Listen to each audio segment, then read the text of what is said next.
આ કથાની અંદર આપણે એકલા બેઠા એવું નહીં, આ કથાની અંદર કેટલી જીવાત્માઓ રખડે છે ને એમનું કલ્યાણ કરીને જતી રહે છે. જ્યારે ભૂત પ્રેત ધુંધુકારીને પૂછ્યું,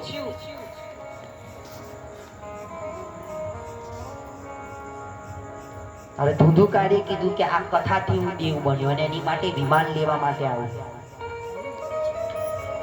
વિમાન લેવા આવ્યું ત્યાં ગામવાળા કે આ ધુંધુકારી પ્રેત એટલા માટે એની માટે એટલા માટે કેમ?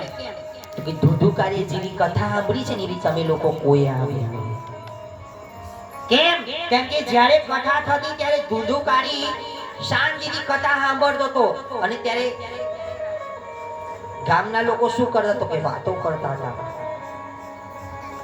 મહારાજ કથા કે અને મન કઈ બીજે ભટકતું હતું એટલે એમનો ઉદ્ધાર ના થયો અને ખાલી ધુંધુકારી માટે વિમાન આવ્યું. ગામવાળા કે અમે બી ફરી રીતે કથા સારી રીતે સાંભળશું એટલે ગૌકર્ણે ફરી ગામની અંદર કથા બેહાડી. ફરી બેહાડી તો બધા માટે વિમાન આવ્યું અને બધાને લઈ ગયું. કયું વિમાન? તો કે ભગવાનના ચરણોની અંદર પ્રેમ ભક્તિ પ્રગટ થાય, ભગવાનની ભક્તિ કરવાની આપણને ઈચ્છા થાય ને એ જ વિમાન.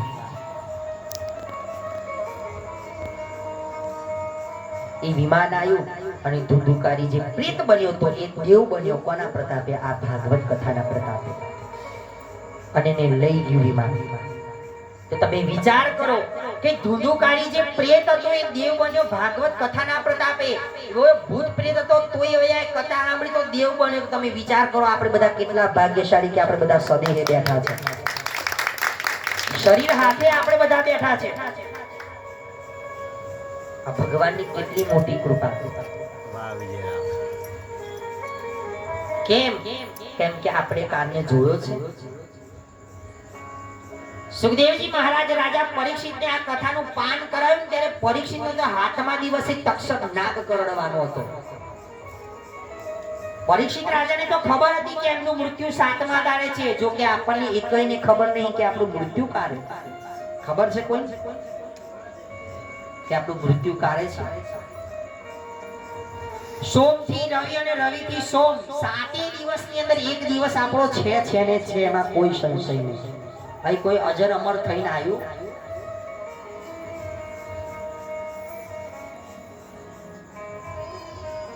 એને તો ખબર હતી પરીક્ષિત રાજાને અને આપણને ખબર નહીં. એટલે આપણે શું કરવાનું તો કે ભગવાનનું ભજન કરવાનું. આવી કથા હોય ત્યાં આગળ બેસવાનું. કેમ?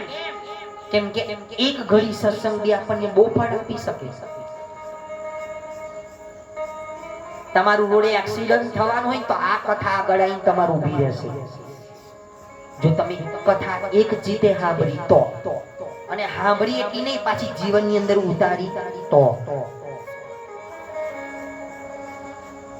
આ કથા આગળ આવીને ઊભી રહેશે. અને નહીં ઉતારી તો કથા સુની સુની ફૂટ્યા કાન તો એના આયુ બ્રહ્મ જ્ઞાન.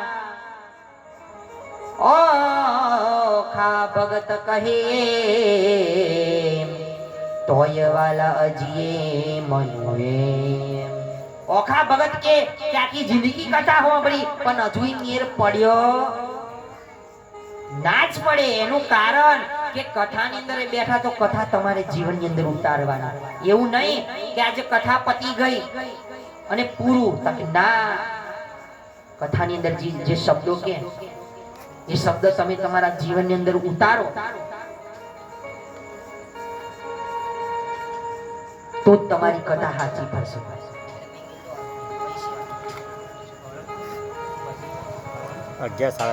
એટલે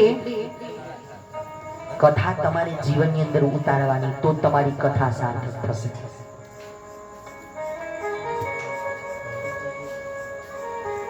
એકાદ શબ્દ આપણા જીવનની અંદર ઉતરી જશે તો આપણો બેડો પાર કરી દેશે.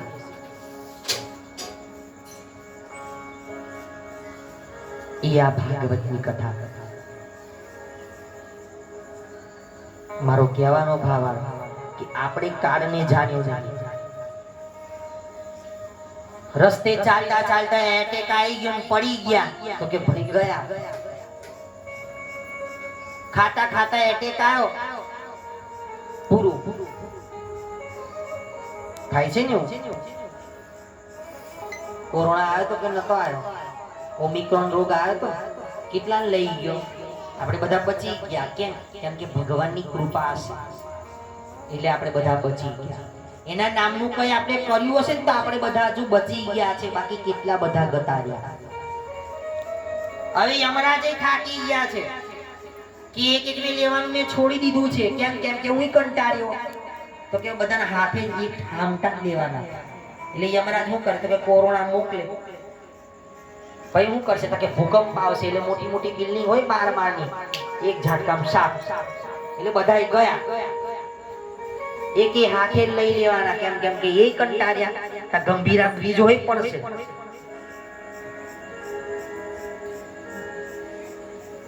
આપણે સુધર્યા નહીં એટલા માટે. મારો કહેવાનો ભાવ કે તમારા ખાતાની અંદર આ થોડી બી ભગવાનના નામનો હશે ને તો તમે બચી જશો. બેંકની ખાતાની અંદર પૈસા હોય તો આપણને કેવા કામ લાગે? લાગે છે અનીના ટાઈમે. તો ભગવાનના નામના પૈસા આપણા આ શરીરરૂપી ખાતાની અંદર બી હોવા જોઈએ, તો તમને કામ લાગશે. એટલે કાર્ડની આપણને ખબર નહીં તો તમે તમારું કલ્યાણ કરી લેજો. જાને મારું મકાન કર્યા રંગની રોગાન, જાને મારું મકાન કર્યા રંગની રોગાન. અરે જાણે મારું મકાન કર્યા રંગની રોગાન, જાને મારું મકાન કર્યા રંગની રોગાન. અરે જાણે કાયમ લીધું છે વેચાણમાં,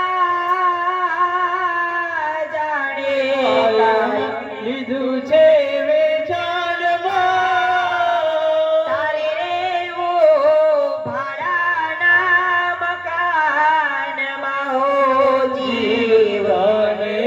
કરે છે ગુમાનમાં અભિમાનમાં, ઉતારે રેવું ભાડાના મકાનમાં. આ સંતો મહાપુરુષો પોતાના ભજનોની અંદર કહે,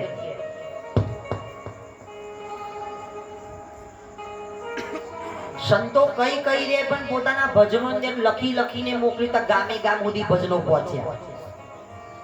કેમ? કેમ કે એ વસ્તુ સત્ય છે. તારે રહેવું ભાડાના મકાનમાં, એટલે કહ્યું તો કે આ શરીર રૂપી ભાડાનું મકાન.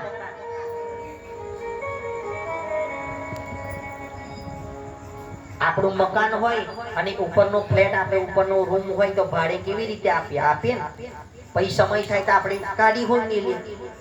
તો આપણા શરીર રૂપી મકાન બી એવું જ છે. કાર્ય આનો સમય પૂરો થશે ને યમરાજા કહેશે લે હેડો તમારો સમય પૂરો થયો, નીકળો. અને આપણને જવું પડશે.